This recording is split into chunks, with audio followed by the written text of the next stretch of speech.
Well, it's my pleasure to introduce Art Hall, Executive Director of the Economic Research Department at the University of Kansas. And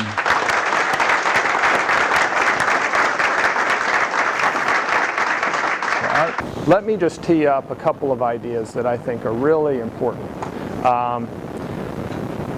About once every decade, some reason we skip this decade, at least at the federal level, we have had a fight over income taxes versus consumption taxes since the income tax was put in place. The first debate began in 1921, and almost like clockwork, we have one every single decade.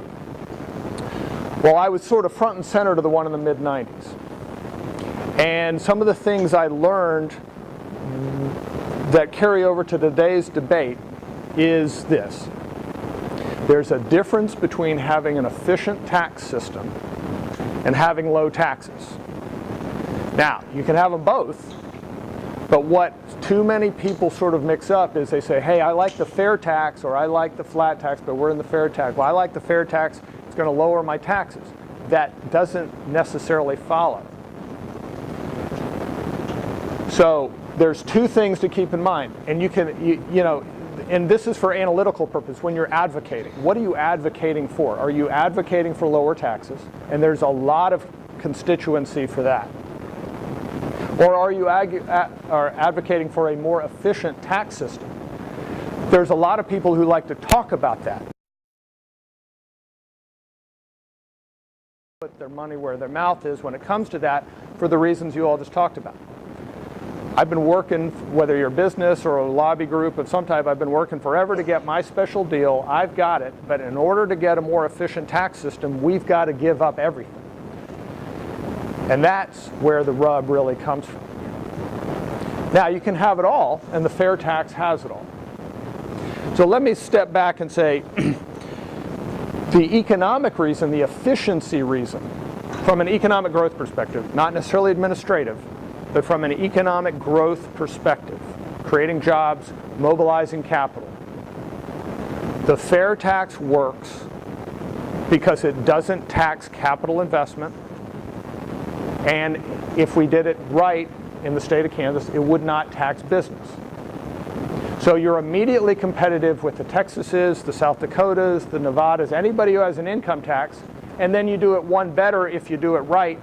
You have zero levies on businesses. Now, if you all look at the whole economic development debate, the picking winners and losers like Jim just talked about, which is rampant, the economic development industry at the state level and at the local level has become its own lobby, really. Let's give people money. We'll tax you, give it to them. And what really makes people mad around the state, and probably makes you mad, is that it's, well, if you're out of state, you get the money. But if you're trying to make it here, you don't get the money. And what kind of deal is that? So, if you had a fair tax, you would immediately eliminate taxes on investment, and you would immediately eliminate tax levies, bills, that businesses have to pay. There's no way from a state level tax system to essentially get more competitive than that, if you take the playing field the way it's drawn right now. Now, getting there is a little tough, but it is technically possible if there's the will to get there. Part of getting there, though, is sort of coming to terms with these two issues of do we want an efficient tax system and do we want low taxes, and we can have it all. But let me echo now, having said that. Yeah. So what I wanted to show you, and I think all of you appreciate this, but we have some very friendly legislators in here, and they work hard. But there is this sort of mantra that's baked into our debate, which is we can get a good tax system, suddenly we'll be so rich that we don't have to worry about the level of spending. Now that's a caricature, but honestly, that's out there, and it's out there for people who are sympathetic with our lines of reason. So if you want an efficient tax system, you can get there. If you want low taxes, you can get there. And here's the thing. Lots of times making the transition to the efficient system requires a lot of money because you got to go through a transition process.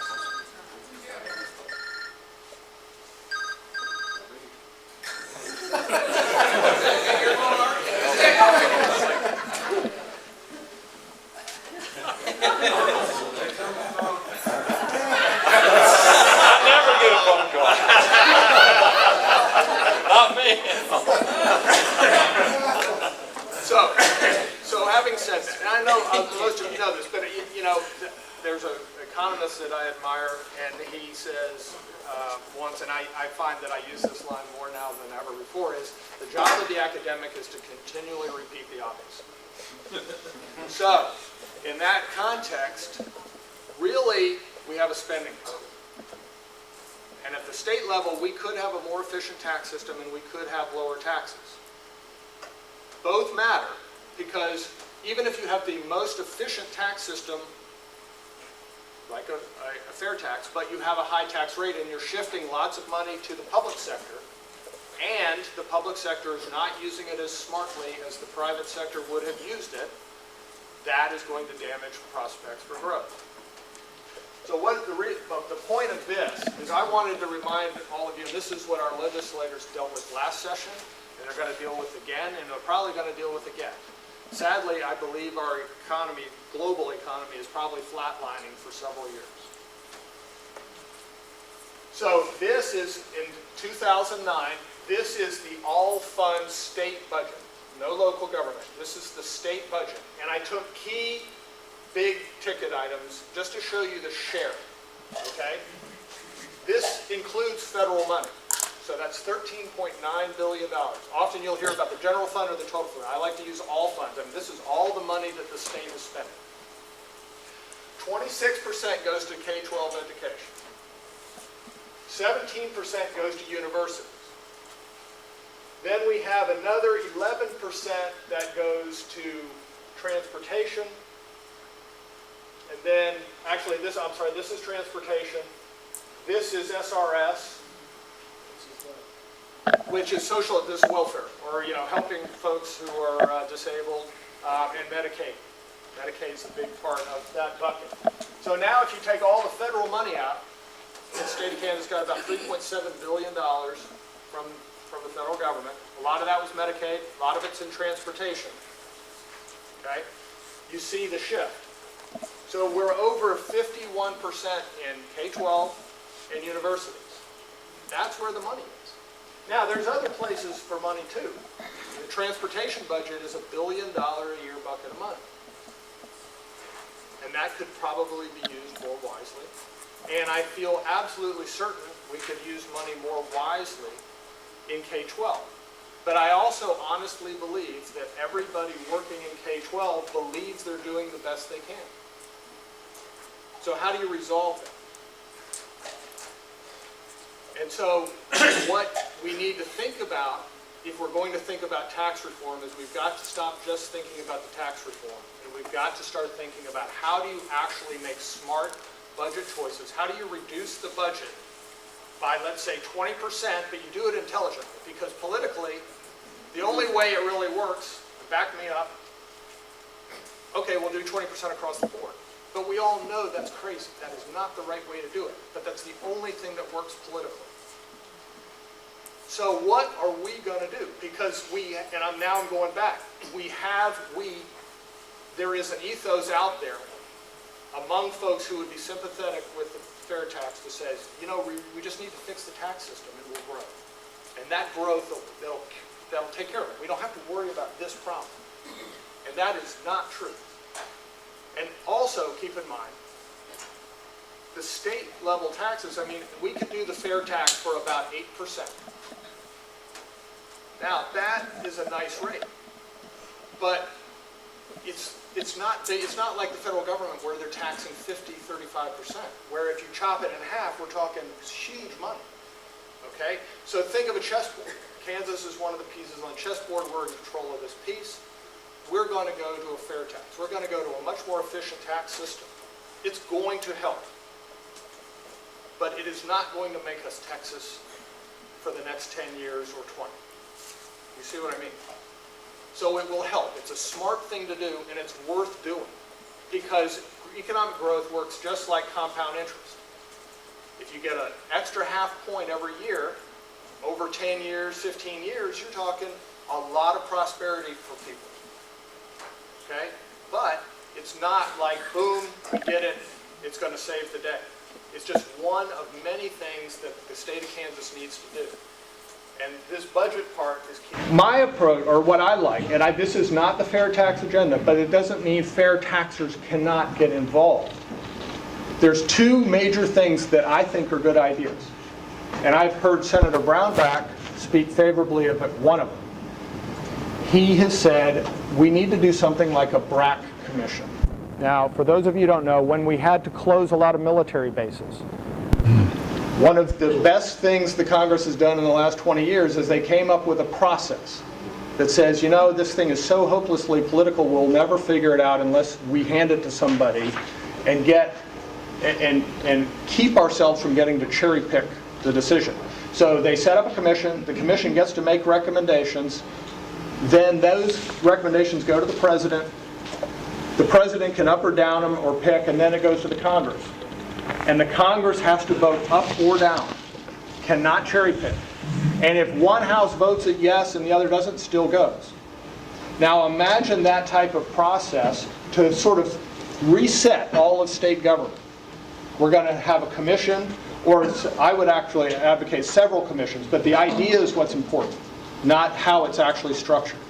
Where you have folks come in, take a hard look at what seems not useful anymore, and have a very up and down vote on a big package of, we're not going to do this, we're going to put more money to kids who need to be sheltered from abusive parents, but we're going to do less that need teens who need after school help with their own. That kind of thing, right?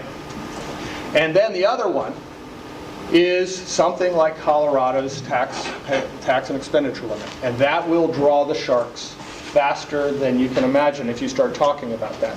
Because why? Because it will work. And Senator Brunk from Wichita has a plan all laid out. It's modeled after the Colorado system. And for those of you who don't know, the Colorado system works really well.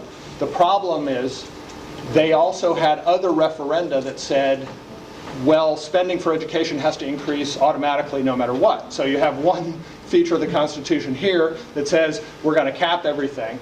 And then you have one that says one thing is going to grow no matter what, and then bam, and that's what happened. But even though that happened, the process, the actual system worked. Taxpayers they said, hey, we're going to suspend this thing for 5 years, then we're going to go back to it, we're not going to get rid of it. So in other words, the citizen part of the safety valve actually works in the system. Okay? So, those are two big ideas. So in a tandem, and I know there are folks in the room, my friend Jim Mellons over here would be delighted if you'd help support something like a tax and expenditure limit. Representative Brunk would be delighted. These things are worked out. There's model legislation to do it. So it's not that hard. Now what I wanted to show you here is these are a select few of the states that have no income tax. Because implicitly when we're talking about the fair tax, we're saying, look, let's get rid of the income tax, right? So Kansas is down here. So we have Florida, Nevada, South Dakota, Texas, and Washington. Now I didn't do Alaska or Wyoming because oil money is so big there, it kind of is not a good comparison. But really, here's the line we want to look at, right? So Florida gets about 78% of all their money from sales taxes. Granted, they're a tourist state. Okay. Nevada, granted, they're a tourist state. South Dakota's not a tourist state. No. Or is no more of a tourist state than Kansas. We're probably a better tourist state than that. I don't know. Texas is a big place. I mean, they obviously have some tourism, but that's not what's driving that number. Then you have Washington State. Okay, so really, and then you look at us at 47%. So what we're really talking about is taking this 43% in the income tax and flipping it up to the sales tax. It can be done. These states are doing it.